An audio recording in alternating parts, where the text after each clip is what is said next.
Hi everyone, I am Farrelly and I've been asked by ambitious women in Essex to prepare a short video. So thank you very much for asking me. As a child, I didn't know what I wanted to do. I had no big ambition to be a lawyer. I think that just grew over the years, and whilst I was at university. My interests at school were sport and dance and drama, English, things like that. I didn't have any keen interest in the law at that stage. I think what made me go into law was that somebody told me I wouldn't be smart enough to study it. So I can remember at my A-levels having a conversation with a few teachers about whether I would actually pass. And then when I said that I might want to go to university to study it, again, would I be good enough to get in? And I think when I was at university, the conversation was very much, would I be bright enough to go to law school and study to be a solicitor or a barrister? So that adversity at those times made me want to do it even more, and I think that's part of my personality.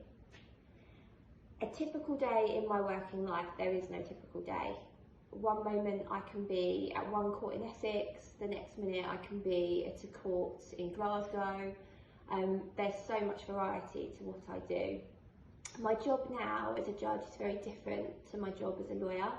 I have more time to dedicate to the work that I do now. As a lawyer, you're always busy, you're always adhering to deadlines, whereas very much in the judiciary, it's all about balance and it's all about making the right decision. There are many obstacles, I think, being a woman in any career, but in the law, I'm lucky to say that my generation has probably experienced less of those than generations before me. There seemed to be a willingness to acknowledge our equality in my generation. I became a woman partner, which I understand is very difficult for women before me, but I was lucky. The firm I worked at for a long time really championed women, really wanted us to succeed.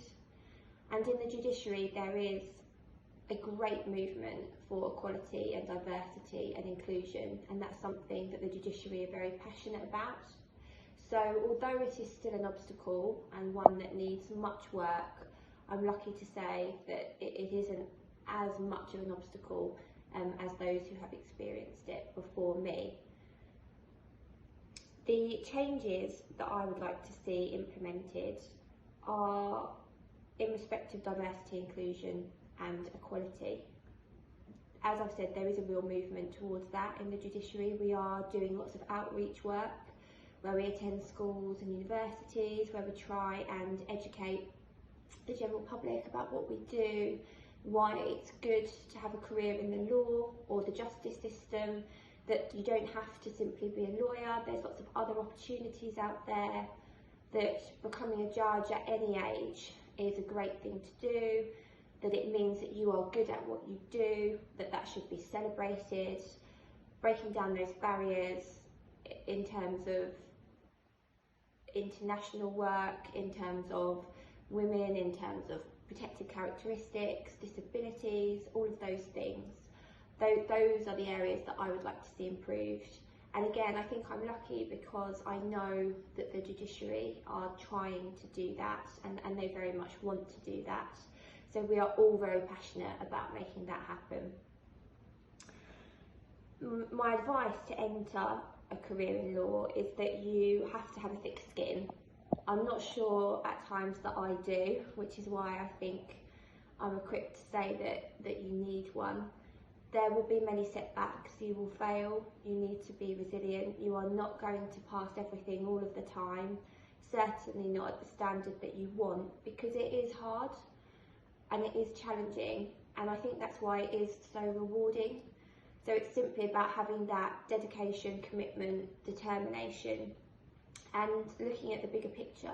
Holistically, what does it give you? It can give you a very good standard of living, it can educate you, it can allow you to grow as a person. I know so much more than what I would know if I didn't have a career in the law. And I think something that also gets overlooked is that it can help you be kind. And I think that's something that not many people acknowledge in this career, but we do lots of pro bono work, lots of charity work. We really try and improve access to justice for lots of people. So it's hugely rewarding in all ways.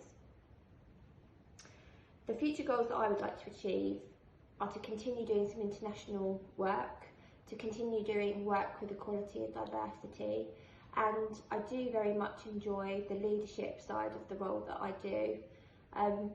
It's hard to fit everything into a day. As I say, we are very busy, but that variety, I think, gives me a better quality of life and makes me a better person. So those are the things that I would like to continue to achieve, but maybe at a higher standard. Do I think that there are certain expectations or assumptions tied to being an ambitious woman? I've chosen to read that question into my video because I think it's a really important question. It's the epitome of why